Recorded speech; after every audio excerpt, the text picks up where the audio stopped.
To improve your knowledge of the markets, focus on three things: opening bell, closing bell, and the bell icon.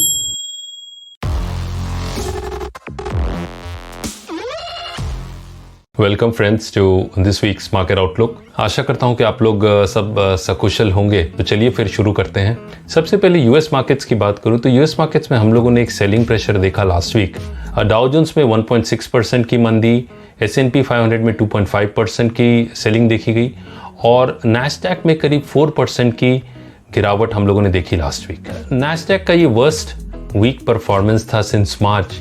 और जितने भी top tech stocks हैं, चाहे वो Apple हो, Facebook हो, माइक्रोसॉफ्ट हो, अमेजॉन, इन सब में 3 से 6% की गिरावट हम लोगों ने देखी लास्ट वीक। और टेस्ला जो कंपनी है उसमें एक 11% की गिरावट हम लोगों ने देखी लास्ट वीक, जब ये खबर आई कि वो S&P 500 में उसे शामिल नहीं किया गया है। एक अच्छी बात ये रही कि CBOE विक्स, जिसे फियर इंडेक्स कहते हैं और वोलेटिलिटी इंडेक्स कहते हैं, उसमें एक 12.6% की गिरावट रही लास्ट वीक। तो ये दिखाता है कि जो शुरुआत में जो इन्वेस्टर डर था स्टार्टिंग ऑफ द वीक में, वो कहीं ना कहीं ओवरऑल वो घटा है, जो एक पॉजिटिव साइन रहा। यूएस डेटा फ्रंट पे बात करूं तो अगस्त इन्फ्लेशन 0.4% आया और यूएस का जो बजट डेफिसिट है वो $200 बिलियन आया अगस्त का, जो अनुमान से कम था। यूरोपियन मार्केट्स जो थे उनकी चाल अलग थी लास्ट वीक। मेजर मार्केट्स में हम लोगों ने अच्छी खासी तेजी देखी। यूरोस्टॉक्स 50 जो यूरोपियन यूनियन का बेंचमार्क इंडेक्स है उसमें 1.69% की तेजी देखी गई। जर्मनी के डैक्स में 2.8% की तेजी रही। फ्रांस के कैक 40 में 1.39% की तेजी देखी गई और ब्रिटेन के FTSE 100 में करीब 4% की तेजी देखी गई। तो ओवरऑल यूरोपियन मार्केट्स जो हैं उनमें एक अच्छी तेजी हम लोगों ने देखी लास्ट वीक, और जहां यूएस मार्केट्स में हम लोगों ने एक सेलिंग प्रेशर देखा था लास्ट वीक। इकोनॉमिक डेटा की बात करूं तो लास्ट वीक की यूरोपियन सेंट्रल बैंक की जो मीटिंग थी तो उन लोगों ने इंटरेस्ट रेट्स जो है उसको अनचेंज रखा और ECB ने ये कहा कि 2020 में यूरोजोन की जो इकॉनमी है वो 8% श्रिंक करेगी, और जहां उन्होंने पहले उसे कहा था कि 8.7% वो श्रिंक कर सकती है यूरोजोन इकॉनमी। तो ये एक पॉजिटिव साइन था लास्ट वीक यूरोजोन के लिए। इसके साथ साथ फ्रांस, जर्मनी, ब्रिटेन, इन सब में जो है वो इंडस्ट्रियल एक्टिविटी जो है वो ग्रो करना शुरू हुई है, जो भी एक पॉजिटिव इंडिकेटर है। एशियन मार्केट्स की बात करूं तो एशियन मार्केट्स में हम लोगों ने एक मिक्स ट्रेंड देखा, जहां शंघाई कॉम्पोजिट में 2.83% की गिरावट हम लोगों ने देखी। वहीं जापान के निक्के में करीब 0.87% की तेजी हम लोगों ने देखी लास्ट वीक। इंडिया की बात करूं तो इंडिया के निफ्टी में 1.15% की तेजी और सेंसेक्स में 1.3% की तेजी हम लोगों ने देखी लास्ट वीक। तो कहीं ना कहीं एशियन मार्केट्स, जैसा मैंने कहा, उसमें मिक्स ट्रेंड हमें देखने को मिला। डेटा फ्रंट पे बात करूं तो चाइना के अगस्त एक्सपोर्ट फिगर्स में 9.5% की ग्रोथ देखी गई ईयर ऑन ईयर, और जो चाइनीज एक्सपोर्ट्स है वो $235.3 बिलियन रहा अगस्त में, जो अगेन एक पॉजिटिव साइन था। और जो फास्टेस्ट ग्रोथ रहा चाइना में in the last 18 months. India के डेटा फ्रंट पे जुलाई में 10.4% इंडस्ट्रियल प्रोडक्शन में कॉन्ट्रैक्शन देखी गई, और इसके साथ ही जो फिच ग्लोबल रेटिंग एजेंसी है उसने ये कहा है कि 2020 में इंडिया में 11.8% की कॉन्ट्रैक्शन देखी जाएगी इकॉनमी में। इसके बावजूद हम लोगों ने जो इंडियन मार्केट्स में एक अच्छी तेजी देखी, उसका एक मुख्य कारण रिलायंस है, क्योंकि रिलायंस का जो वेटेज निफ्टी में देखें तो वो 13.63% है, और रिलायंस में करीब 11% की तेजी हम लोगों ने देखी लास्ट वीक, जब ये खबरें आई कि अमेजन और मिडिल ईस्ट जो कुछ फंड्स हैं वो रिलायंस में पैसा लगाएंगे। इसके अलावा सेबी के जो रूल्स आए, इसमें मल्टी कैप जो फंड्स हैं उनमें अब इन्वेस्टमेंट्स जो हैं वो, जो पहले एक्सपोजर, इक्विटी एक्सपोजर 65% हुआ करता था, वो अब बढ़ के 75% हो जाएगा, और चाहे जो मल्टी कैप फंड्स हैं उनको लार्ज कैप, मिड कैप और स्मॉल कैप तीनों में 25% ईच जो है वो इन्वेस्ट करना पड़ेगा। तो इसका फायदा जो है वो मिड कैप और स्मॉल कैप स्टॉक्स को मिलने की उम्मीद है। ऑटो डेटा रिलीज हुआ अगस्त का, तो उसमें पैसेंजर व्हीकल जो सेल्स हैं उसमें करीब 14% की बढ़त देखी गई अगस्त के महीने में ईयर ऑन ईयर कंपैरिजन में, तो वो भी एक पॉजिटिव साइन रहा मार्केट्स के लिए। इसके अलावा इंडिया चाइना जो बॉर्डर टेंशन्स हैं उसमें कहीं ना कहीं एक कमी लाने की कोशिश की जा रही है और इंडिया और चाइना के जो फॉरेन मिनिस्टर हैं उनकी मीटिंग भी हुई है कि किस तरह से जो ये करंट टेंशन है उसे डिफ्यूज़ किया जाए। तो वैसी भी कुछ बातें आगे बढ़ती हैं तो उनका भी एक असर हमें मार्केट्स में देखने को ज़रूर मिलेगा। कमोडिटीज़ की बात करूं तो चाहे वो गोल्ड हो या सिल्वर हो, उसमें फ़िलहाल दोनों में हम लोगों ने एक साइडवेज ट्रेडिंग देखी लास्ट वीक और कहीं ना कहीं एक प्रॉफिट बुकिंग भी हमें दिखी दोनों कमोडिटीज़ में, चाहे वो गोल्ड हो चाहे वो सिल्वर हो। क्रूड ऑयल की बात करूं तो क्रूड ऑयल में एक नरमी देखी गई, क्रूड ऑयल में एक सेलिंग प्रेशर देखा गया और नाइमेक्स क्रूड जो है वो $37 के करीब ट्रेड कर रहा है और उसमें 6.14% की वीकली गिरावट हम लोगों ने देखी। तो उसमें एक अच्छी खासी सेलिंग प्रेशर रही। तो उसके दो मुख्य कारण थे, एक तो डिमांड रिकवरी कंसर्न्स, वो एक फैक्टर था और दूसरा यूएस की जो वीकली इन्वेंट्री डेटा आती है तो वो काफ़ी बढ़ के आया, तो उसका भी एक selling pressure crude oil prices पे हमें देखने को मिला लास्ट वीक।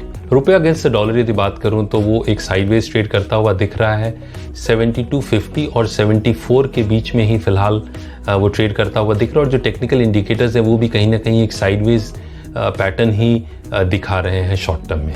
FIIs की बात करूं लास्ट वीक तो FIIs की सिर्फ और सिर्फ 8 करोड़ की सेलिंग देखी गई लास्ट वीक और DIIs की जो है उनकी सेलिंग करीब 1501 करोड़ की रही लास्ट वीक। तो DIIs की जो है उसमें एक हम लोगों ने अच्छी सेलिंग देखी। निफ्टी पुट कॉल रेशियो की बात करूं जिसे PCR भी कहते हैं तो वो अभी 1.42 है।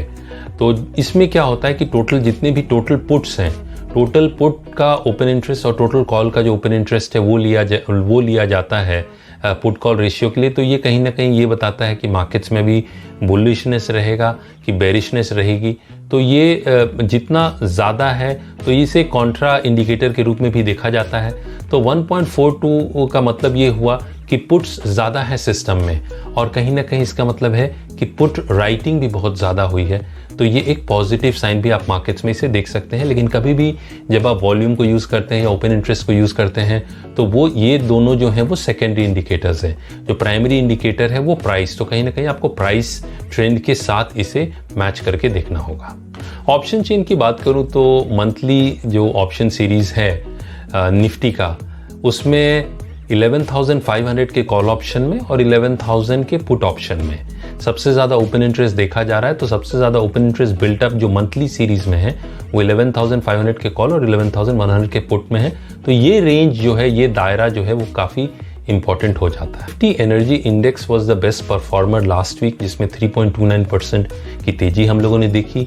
वहीं BSE टेलीकॉम इंडेक्स में 6.17% की गिरावट हम लोगों ने देखी, जो वर्स्ट परफॉर्मिंग इंडेक्स रहा लास्ट वीक। जो की ग्लोबल इवेंट्स हैं उसमें मंडे को इंडिया का WPI और CPI डेटा है, ट्यूसडे को जर्मनी का ZEW सेंटिमेंट इंडिकेटर फॉर सितंबर है, वेडनेसडे को US रिटेल सेल्स डेटा है और इसके साथ ही US फेडरल रिजर्व की मीटिंग है और उसके बाद US फेडरल रिजर्व के जो चेयरमैन हैं जेरोम पावेल, उनकी पॉलिसी स्टेटमेंट रहेगी इंटरेस्ट रेट पे और US इकोनॉमी पे, तो जिसका काफ़ी इफेक्ट हमें मार्केट्स पे देखने को मिल सकता है। इसके अलावा यूरोजोन का trade balance for the month of July data release होगा। थर्सडे को बैंक ऑफ इंग्लैंड और बैंक ऑफ जापान, ये दोनों जो सेंट्रल बैंक्स हैं, इनका जो है इंटरेस्ट रेट डिसीजन रहेगा, तो कहीं ना कहीं उसका भी एक असर हमें मार्केट्स पे देखने को मिलेगा। और फ्राइडे को US Michigan consumer sentiment data for the month of September release होगा, जो कहीं ना कहीं US ओवरऑल जो सेंटिमेंट्स हैं इकोनॉमी पे वो दर्शाएगा, तो उसका भी एक इफेक्ट मार्केट्स पे हमें देखने को मिल सकता है। तो आने वाले हफ्ते में जो ग्लोबल क्यूज हैं, US फेडरल रिजर्व चेयरमैन की जो स्पीच है US इकोनॉमी पर, इसके अलावा इंडिया चाइना जो टेंशन्स हैं और जो की ग्लोबल इवेंट्स हैं, इन सब का असर जो है हमें मार्केट्स पे देखने को मिल सकता है। तो आपकी नज़रें इन चीज़ों पे रहनी चाहिए। निफ्टी की बात करूं तो ओवरऑल टेक्निकली यदि मैं देखूं तो एक रेंज बाउंड ट्रेड फिलहाल करता हुआ दिख रहा है टेक्निकल इंडिकेटर्स के हिसाब से। तो कहीं ना कहीं वो 11,200 का एक क्रूशियल सपोर्ट जोन है और अपसाइड में 11,600 का एक रेजिस्टेंस है। तो 11,200 और 11,600 के बीच में फिलहाल निफ्टी ट्रेड करता हुआ दिख रहा है, क्योंकि जब तक 11,600 के ऊपर निफ्टी सस्टेन नहीं करता है तब तक उसमें एक अच्छी रैली हम टुवर्ड्स 11,750 11,800 जो नेक्स्ट जोन ऑफ रेजिस्टेंस है वहाँ तक हम नहीं देखेंगे। लेकिन यदि निफ्टी 11,200 के नीचे सेलिंग शुरू होती है तो फिर 11,000 का क्रूशियल सपोर्ट निफ्टी के लिए रहता है। और टेक्निकल जो इंडिकेटर्स हैं वो कहीं ना कहीं एक साइडवेज ट्रेंड फिलहाल दिखा रहे हैं। बैंक निफ्टी की बात करूं तो बैंक निफ्टी का सपोर्ट 22,000 पर और उसके नीचे 21,400 पर है।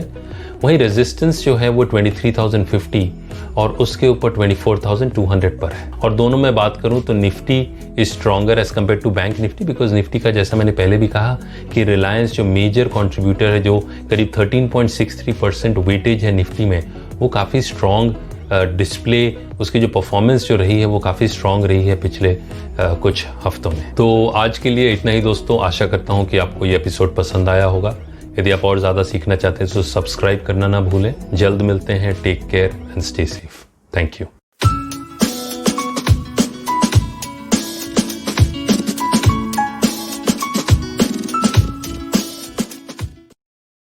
Investments in securities market are subject to market risks. Read all the related documents carefully before investing.